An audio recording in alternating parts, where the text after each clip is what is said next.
Supercharging has gained immense popularity over the past decade, and for good reason.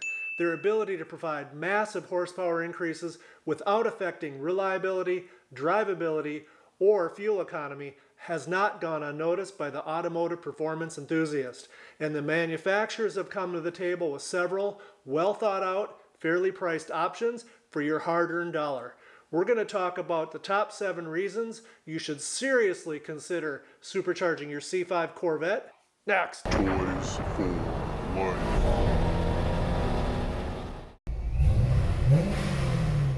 First up is the sound, the distinct but subtle whistling noise that a centrifugal supercharger makes, in this case a Vortec, when you're at idle and low RPM operation.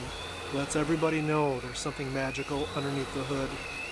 And when you go ahead and crack the throttle, it's a whoosh noise that just never seems to get old. Oh, and yes, the Magnuson, it sounds pretty damn sweet too.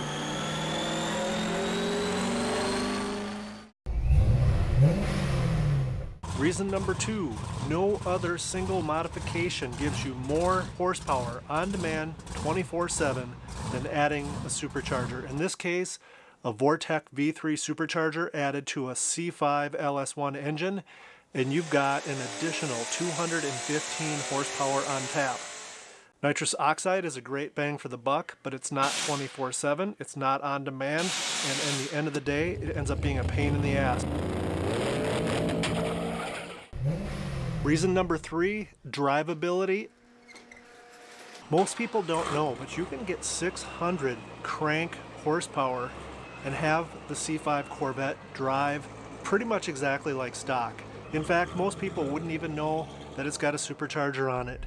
The only internal engine mods are valve springs, which are needed to handle the extra RPM and the boost, and also fuel injectors to flow more fuel, of course, and then an engine tune along with the kit. So that is an outstanding reason to go with a supercharged, otherwise stock LS1.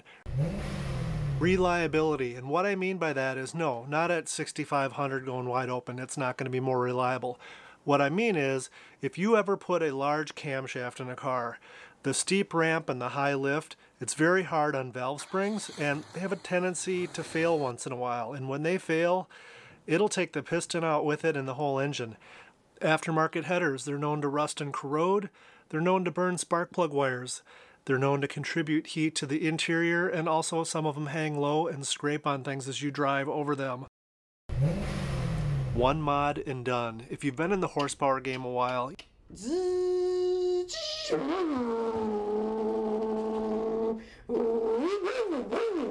you know the typical path typically starts out with a cold air intake, then perhaps headers, then down the road maybe a cam and heads, then a high performance intake and a couple tunes, or you could just take the shortcut and skip right to dessert and order yourself that supercharger kit.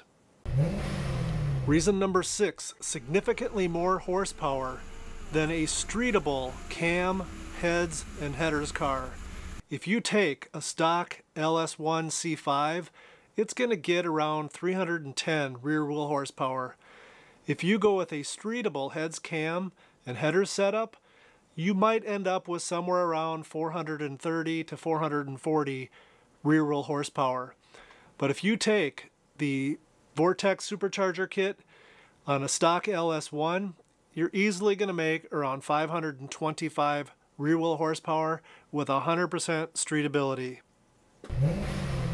Reason number 7, a supercharger effectively increases your red line, which is way more fun. Take a look at this clip, 0 to 70 with a bone stock LS1. Notice how at right around 5,900 RPM, it just runs out of breath. Now here's a clip of the same exact LS1 engine with the supercharger kit, and notice how it just pulls like a banshee, and it wants to go past 6,500.